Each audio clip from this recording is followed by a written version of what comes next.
सत्य समाचार, तटस्थ समाचार, समाज बदल्ने हाम्रो अभियान। नमस्कार, यो हो टाइम समाचार। म वीरेन्द्र मन सुरु गरौँ प्रदेश सभाबाट मध्य प्रदेशको बजेट पारित सम्बन्धी प्रसङ्गबाट।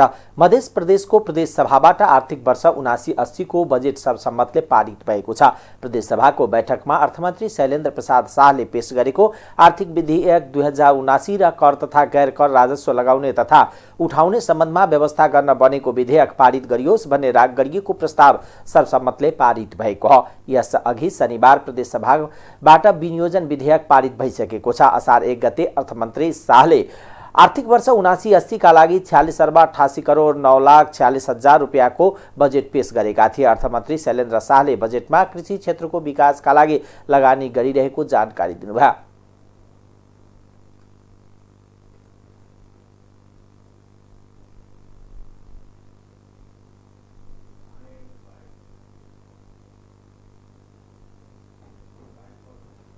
शाहले ट्र्याक्टरमा कुनै पनि प्रकारको कर नलगाइएको बताउनुभयो।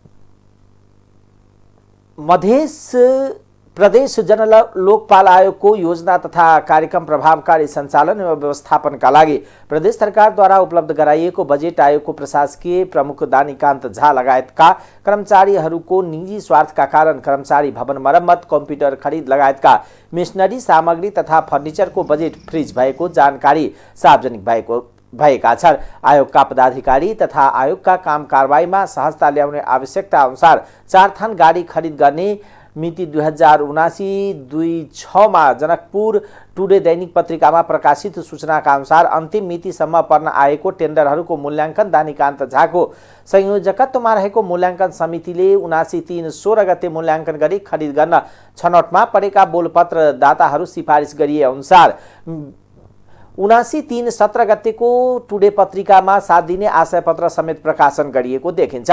उक्त प्रकाशित आशयपत्रको 7 दिने म्याद सकिएको अन्तिम दिन असार 23 गते 5 बजेसम्म आयोगका सदस्यहरूको उपस्थिति रहदासम्म कुनै पनि उजुरी प्राप्त हुन नआएको जानकारी प्रशासकीय अधिकृत दानीकान्त झाले स्वयं नै गराएको सदस्यहरूको भनाइरहेको छ। भोलिपल्ट अर्थात् असार 24 गते 81:10 बजे प्रशासकीय प्रमुख दानीकान्त झाले उजुरी परेका कारण देखाए प्रक्रिया अगाडि बढाउन नमिल्ने जानकारी गराएको आयोगका सदस्यहरूको गुनासो रहेको छ। जबकि 2079 असार 23 गते 2:19 मा ठेगाना उल्लेख नभएका शत्रुघ्न शाह र सोही मितिमा दिउँसो 3 बजे ठेगाना उल्लेख नभएका सुनिल जायसवालको नाममा उजुरी दर्ता भएकोमा प्रमुख प्रशासकीय अधिकृत दानीकान्त झाले तोक आदेश गरे पनि आयोगका सदस्यहरूलाई असार 23 गते 5 बजेसम्म कुनै पनि उजुरी प्राप्त हुन नआएको जानकारी गराउनु आफैमा रहस्यमय भएको बुझिन्छ। सार्वजनिक खरिद ऐन 2063 को दफा 27 को उपदफा 3 बमोजिम आशयपत्रको सूचना दिएको 7 दिनको अवधिभित्र कुनै बोलपत्र दाताले दफा 27 बमोजिम निवेदन नगरेमा दफा 1 बमोजिम छनौट भएको बोलपत्र दाताको बोलपत्र स्वीकृत गरी निजलाई 15 दिनभित्र खरिद सम्झौता गर्न कार्य सम्पादन जमानत दाखिला गर्न सूचना दिनुपर्ने व्यवस्था रहेको छ। तथा प्रदेश खर्च मापदण्ड निर्देशिका 2077 को अनुसूची 6 र 7 बमोजिम आयोगको पदाधिकारी ख वर्गमा पर्ने हुनाले यस गाडीमा बोलपत्र दाताको हालेको रकम खर्च मापदण्ड भित्रै रहेको देखिन्छ। गाडी उजुरीको प्रकृति खेर्दा खरिद प्रकृतिलाई अवरोध नपुग्ने कुरा प्रमुख सचिव कृष्ण राउत तथा सचिव शिवनाथ पौडेल स्वयंले दानीकान्त झालाई भन्दा भन्दै पनि गाडी खरिदको प्रक्रिया बदनियत पूर्वक अगाडि नबढाएको देखिएको सदस्यहरूको गुनासो रहेको छ। गाडी खरिदको विषयमा दानीकान्त झालाई पटक पटक सम्पर्क गर्दा पनि सम्पर्क हुन नसकेको तथा लेखाधिकृत जितेन्द्र यादवसँग कुरा गर्दा गाडी खरिद सम्बन्धमा कुनै जानकारी नरहेको तथा गाडीको भुक्तानी नगरेको जानकारी प्राप्त भएको बताइएको छ।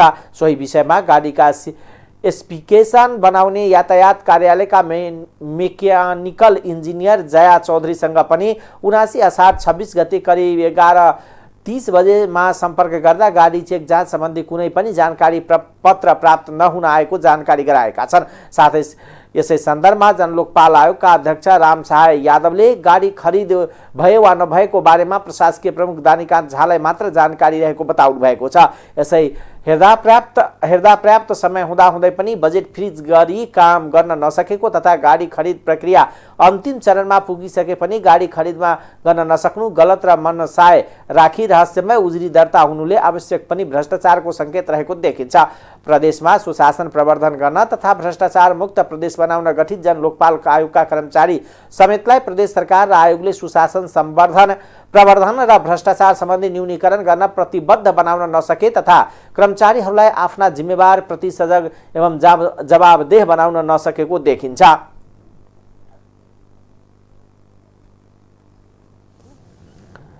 मुस्लिम धर्मावलम्बीको दोस्रो महान पर्व बकर ईद उल इद्र जोहा देशभर मस्जिदमा नमाज पाठ गरी हर्षोल्लासपूर्वक मनाइएको छ। ईद उल फित्र अर्थात् रमजान पर्वको 17औं दिनमा बकर ईद मनाउने धार्मिक विधि छ। मुस्लिम धर्मावलम्बीले बिहान स्नान गरी नजिकको मस्जिद वा ईदगाहमा गई सामूहिक नमाज पढेका छन्। नमाज पढिसकेपछि एक आपसमा शुभकामना आदान प्रदान गर्ने विधि छ। यस अवसरमा विगत वर्षमा दरबार मार्ग स्थित नेपाली जामे मस्जिद, कश्मीरा मस्जिद लगायतका देश भरका मस्जिद र ईदगाहमा मुस्लिम धर्मावलम्बीको भिड लागेको थियो। हिजरी सम्बत अनुसार 1439 वर्ष पहिला अल्लाहको आदेशमा इब्राहिमले आफ्ना छोरा इस्माइल अलैहि सलामलाई बलिदान गर्न तयार भएको सम्झनामा यो पर्व मनाउन थालिएको मुस्लिम आयोगका पूर्व अध्यक्ष निर्दोष अलीले जानकारी दिनुभयो।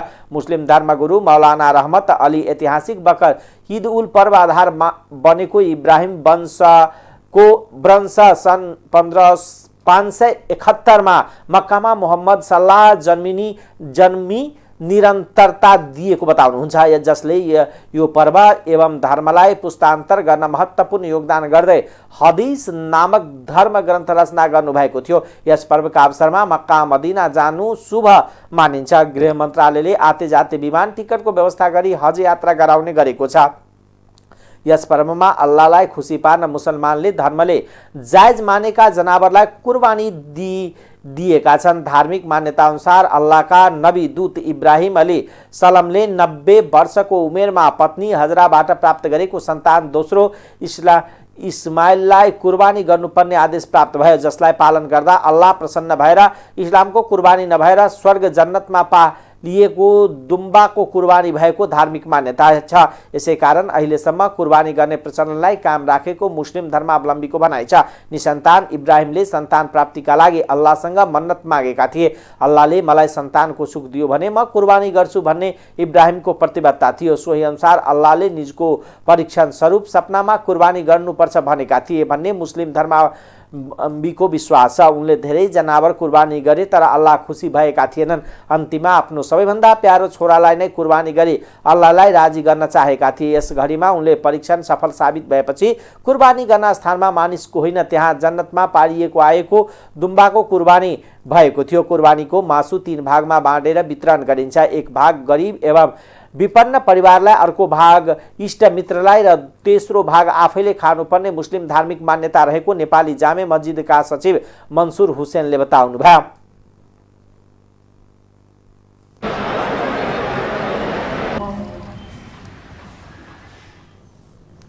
प्रधानमन्त्री शेरबहादुर देउवाले विभिन्न विधिका स्रष्टाहरूलाई सम्मान गर्नु राष्ट्रिय दायित्व भएको बताउनु भएको छ।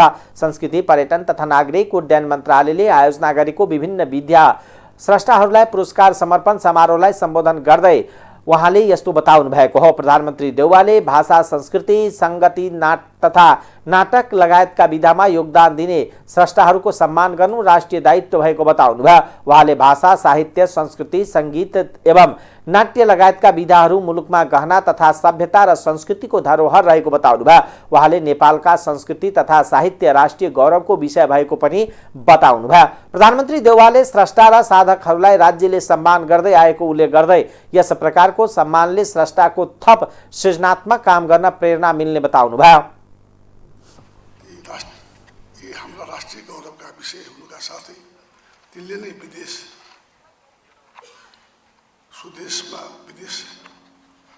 स्वदेश तथा विदेशमा नेपालको विशिष्ट राष्ट्रिय पहिचान बनाउन सघाउ पुर्याउँदै आएका छन्। तसर्थ यी क्षेत्रका विकास र संरक्षण गर्न तथा यो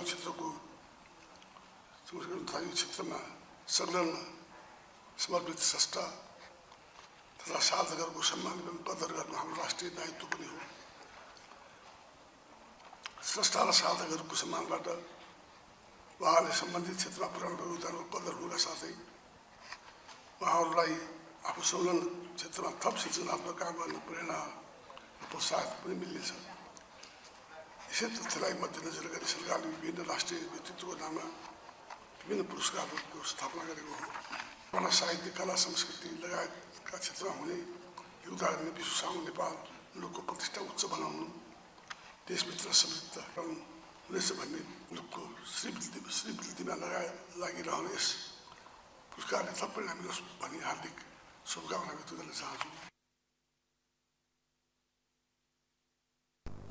प्रधानमन्त्री देउवाले स्रष्टाहरूप्रति राज्यले गरेको सम्मानले मुलुकको प्रतिष्ठा उच्च बनाउन तथा देशको सर्वाङ्गीन विकासमा स्रष्टाहरूले अझ योगदान हुने विश्वास समेत व्यक्त गर्नुभयो। संस्कृति उड्डयन मन्त्रालयले विभिन्न विधामा योगदान पुर्याउने 43 जना स्रष्टाहरूलाई पुरस्कृत गरेको छ।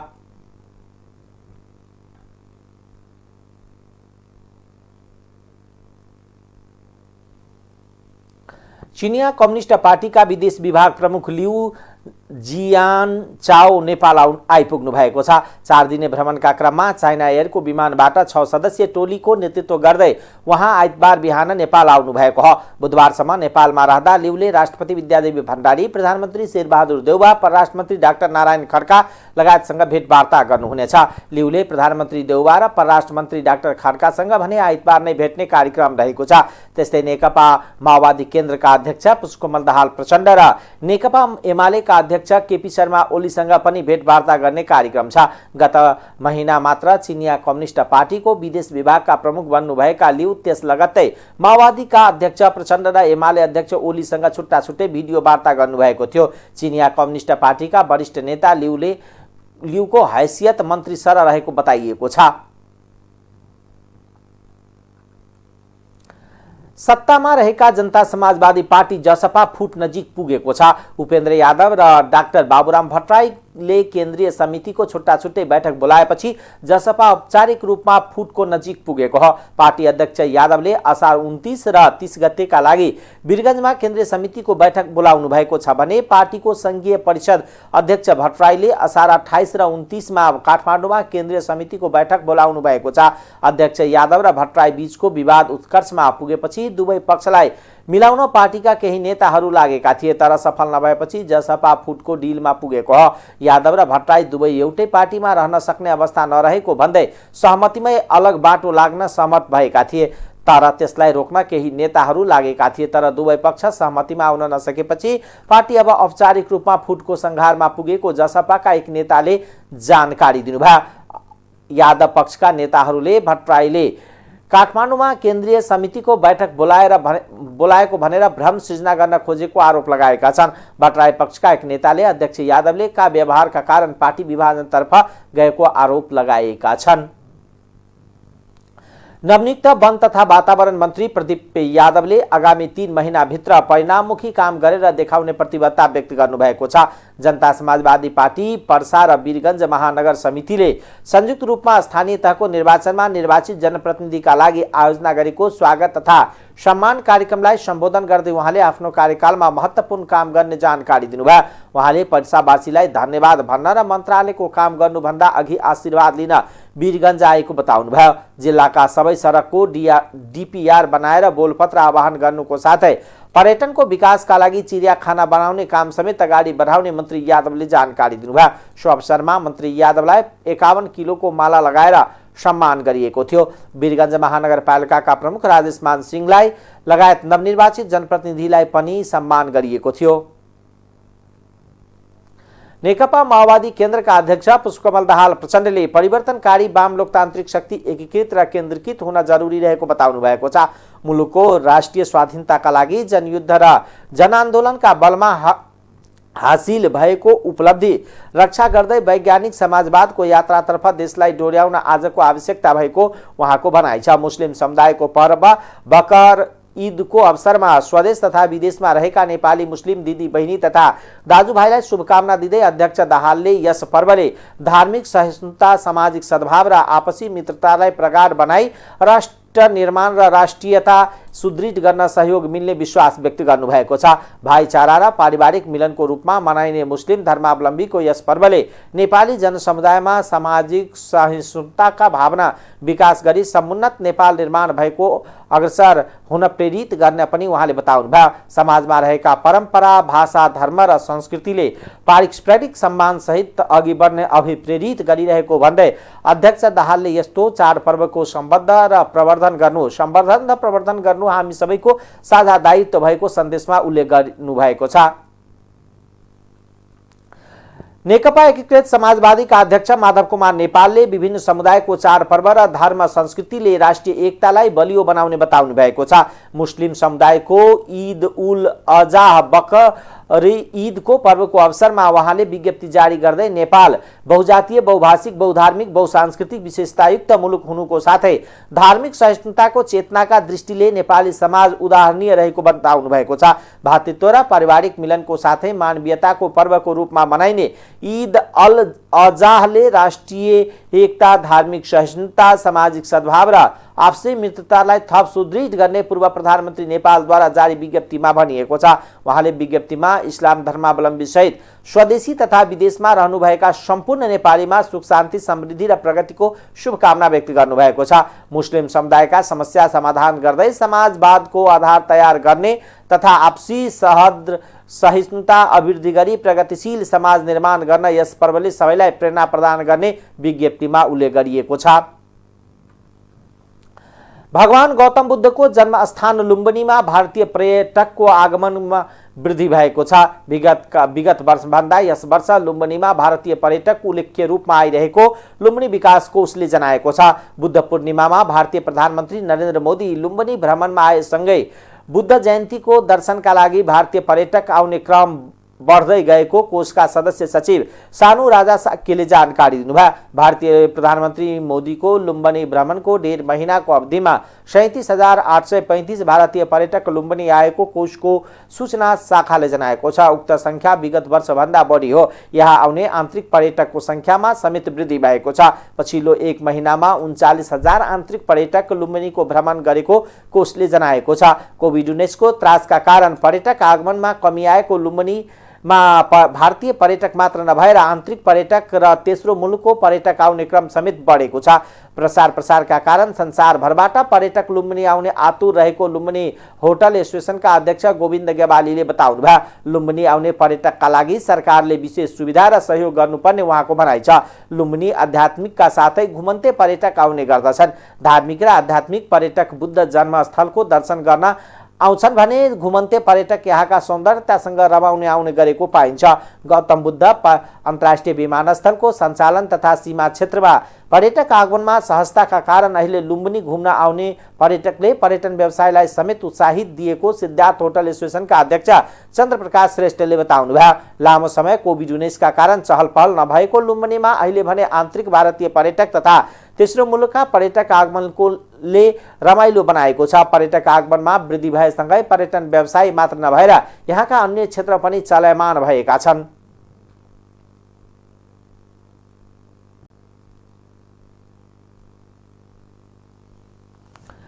यसपटक जेठको दोस्रो हप्तादेखि नै वर्षा सुरु भए पनि उदयपुरमा हालसम्म 27% मात्र धान रोपाई गरिएको छ। जिल्ला कृषि ज्ञान केन्द्रका अनुसार यसपटक सुरुदेखि नै वर्षा पर्याप्त भए पनि कृषकको धानको बिउ समयमा हुर्किन नसकेका कारण जिल्लाका धेरै स्थानमा धान रोपाई ढिलो हुन पुगेको छ। जिल्लाको मुख्य धान उत्पादन क्षेत्रको पाकिट मानिएको त्रियुगा नगरपालिकाको जोगिदह, पोर्ताहा, लक्ष्मीपुर, बाघा, राजावास तथा गैरुन र चुहाडे असारी क्षेत्रमा अझ पनि धान रोपाई आधा पनि सकिएको छैन। कतिपय स्थानमा रोपाई सुरु नभएका कृषक बताउँछन्। चौदण्डी गढी नगरपालिकाको सिवाई, सुन्दरपुर, हडिया, बेलही क्षेत्रमा पनि भर्खरै मात्र धान रोपाई सुरु भएको चौदण्डी गढी नगरपालिकाका कृषक बताउँछन्। त्यस्तै जिल्लाको धान उत्पादन पकेट क्षेत्र मानिने बेलका नगरपालिका को पुरंदा, तपेश्वरी, बानडाँडा, भागलपुर, आजमबरी, सतखोली, ललसिवा, जोहडा, गुरुङ चौडी, बरगाछी क्षेत्रमा हालसम्म 40% मात्र धान रोपाई भएको बेलका नगरपालिकाका प्रमुख अशोक कार्कीले बताउनुभयो। कटारी नगरपालिकाको त्रिवेणी, हरैया, मरुखोला, सोमबारे, रिस्कु सहितका स्थानमा पनि हालसम्म 25% मात्र धान रोपाई भएको स्थानीय कृषकले बताएका छन्। जेठको दोस्रो हप्तादेखि नै वर्षा सुरु भएको तर धानको बिउ हुग्न ढिलो भएका कारण धान रोपाई निकै ढिलो हुन पुगेको कृषकले बताएका छन्। जिल्ला कृषि ज्ञान केन्द्रका प्रमुख महेश चौधरीका अनुसार यसपटक जिल्लाको तराईका 4 नगरपालिका भन्दा बढी धान रोपाई पहाडी पालिकामा भइरहेको छ।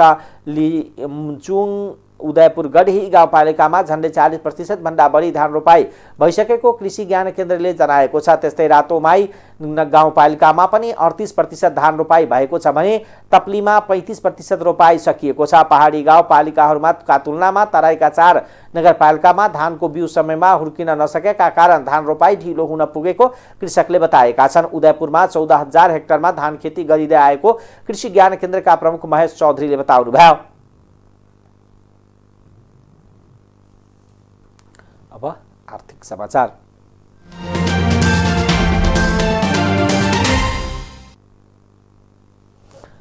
आजदेखि बजेट भुक्तानी र निकासी नहुने भएको छ।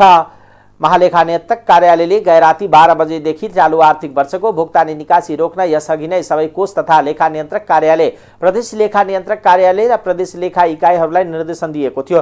प्रदेश, जिल्ला र पालिकाहरूले प्रयोग गरिरहेको लेखा र भुक्तानी प्रणाली बन्द गर्न आर्थिक कार्यविधि तथा वित्तीय उत्तरदायित्व नियमावलीको व्यवस्था अनुसार निर्देशन दिएको महालेखा कार्यालयले जनाएको छ।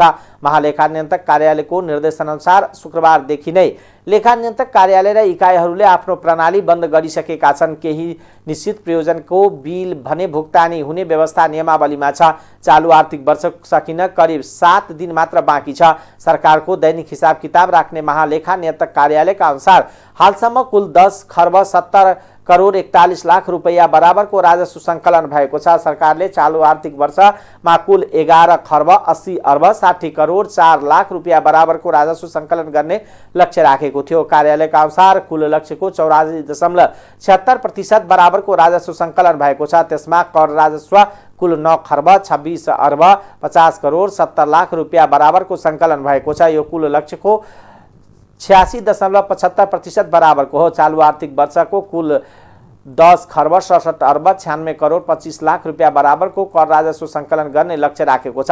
बाँकी रहेको अवधिभित्र कर राजस्व तोकिए बराबर नै सङ्कलन हुने सरकारको विश्वास छ। कोभिड-19 महामारी र प्रभावका बीच पनि राजस्व सङ्कलन अवस्था सन्तोषजनक नरहेको सरकारको दाबी छ। त्यस्तै गैर राजस्व 1 खर्ब 12 अर्ब 62 करोड 79 लाख बराबर सङ्कलन गर्ने लक्ष्य राखेकोमा अहिलेसम्म 74 अर्ब 19 करोड 71 लाख बराबर सङ्कलन भएको छ। यो कुल लक्ष्यको 60.87% बराबर हो। कार्यालयका अनुसार सरकारले 59 अर्ब 91 करोड 79 लाख बराबरको अनुदान प्राप्त हुने अपेक्षा गरेकोमा 13 अर्ब 88 करोड 33 लाख बराबरको लक्ष्य बराबर प्राप्त भएको छ।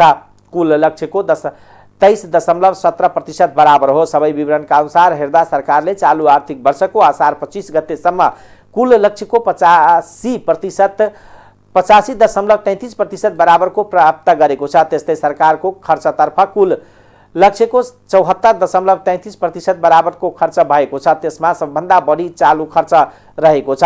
चालू आर्थिक वर्षको कुल 16 खर्ब 32 अर्ब 82 करोड 92 लाख रुपैयाँ बराबरको बजेट खर्च गर्ने लक्ष्य राखेको छ। त्यसमध्ये अहिलेसम्म 12 खर्ब 12 अर्ब 11 करोड 52 लाख रुपैयाँ बराबरको खर्च भएको छ। त्यसमा चालू तर्फ 10 खर्ब 65 अर्ब 29 करोड 39 लाख बराबरको खर्च गर्ने लक्ष्य राखेकोमा 9 खर्ब 38 अर्ब 20 लाख बराबरको खर्च भएको छ। यो भनेको कुल लक्ष्यको 88.05% बराबर हो। त्यसै पुँजीगत खर्च कुल लक्ष्यको 74.22% बराबर भएको छ। विकास निर्माणका काम प्रभावकारी बन्न नसकेका कारण पुँजीगत खर्चमा उल्लेख्य बढोत्तरी हुन नसकेको देखिन्छ। सरकारले 3 खर्ब 78 अर्ब 9 करोड 77 लाख रुपैयाँ बराबरको पुँजीगत खर्च गर्ने लक्ष्य राखेकोमा अहिलेसम्म 1 खर्ब 74 अर्ब 75 करोड 42 लाख रुपियाँ बराबरको खर्च भएको छ। त्यस्तै सरकारले नियमित रूपमा भुक्तानी गर्नुपर्ने ऋणको सावा ब्याज भुक्तानीका लागि विनियोजन गरेको वित्तीय व्यवस्थातर्फ लक्ष्यको 52.45% बराबरको खर्च गरेको छ। चालु आर्थिक वर्षको 1 खर्ब 89 अर्ब 43 करोड 76 लाख रुपियाँ बराबरको बजेट वित्तीय व्यवस्थातर्फ गरेको छ। त्यसमध्ये अहिलेसम्म 79 अर्ब 35 करोड 90 लाख रुपियाँ बराबरको भुक्तानी गरेको छ। अब अन्तर्राष्ट्रिय समाचार।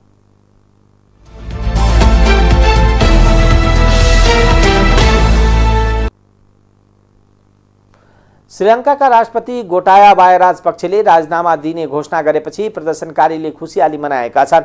राजीनामा दिने राष्ट्रपतिको घोषणापछि शहरमा खुसियाली सहितको आतिशबाजी गरिएको छ।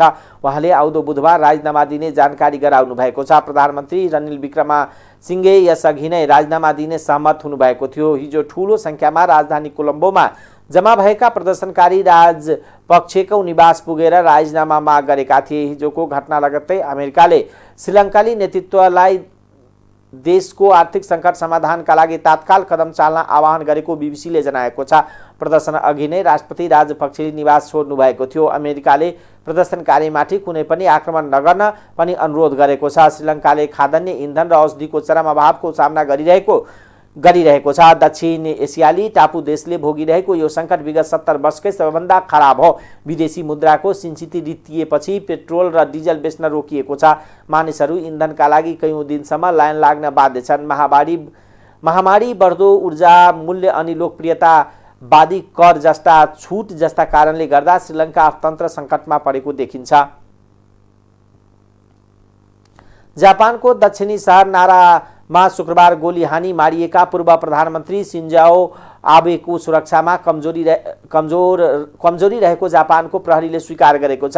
नाराका प्रहरी प्रमुख तामाओ आकी अनिजुकाले सुरक्षामा सामान्य समस्या देखिएको कुरालाई स्वीकार गरेको बीबीसीले जनाएको छ। एक राजनीतिक अभियान कार्यक्रममा आबेमाथि गोली हानिएको थियो। घटनापछि जापान शोकमा डुबेको छ।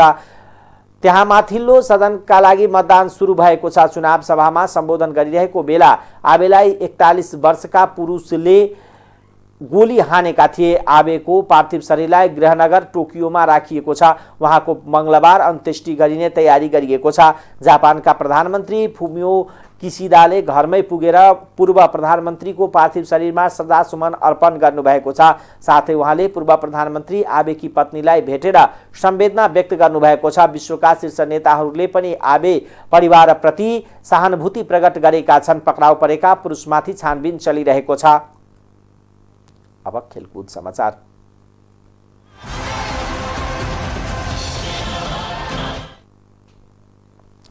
पाकिस्तान फुटबल फेडरेसन पीएफएफले आफ्नो महिला टोलीलाई नेपालमा हुने साफ च्याम्पियनसिपमा सहभागी गराउने निर्णय गरेको छ। विश्व फुटबलको सर्वोच्च निकाय फिफाबाट प्रतिबन्ध फुकुवा भएसँगै पाकिस्तानले साफ च्याम्पियनसिप खेल्न लागेको हो। पाकिस्तानी महिला टोली 8 वर्षपछि पहिलो पटक अन्तर्राष्ट्रिय प्रतियोगितामा सहभागी बन्नेछन्। साफमा पाकिस्तान सहभागी हुने भएपछि अब 7 देशले महिला साफ च्याम्पियनसिप खेल्नेछन्। महिला साफ च्याम्पियनसिप आउँदो भदौ 13 देखि 25 गतेसम्म नेपालमा हुनेछ। तेस्रो पक्षको हस्तक्षेपका कारण पाकिस्तान फुटबल महासंघ एएफएफलाई सन् 2021 अप्रिल 5 तारिकदेखि फिफाले निलम्बन गरेको थियो। गएको जुलाई 1 मा फिफाले पाकिस्तानमाथि लगाएको निलम्बन फुकुवा गरेपछि पाकिस्तानले सबै अन्तर्राष्ट्रिय प्रतियोगितामा सहभागिता जनाउने बाटो खुलेको छ। टाइम समाचार अहिलेको लागि यति नै। हेर्दै गर्नुहोला टाइम्स टेलिभिजन।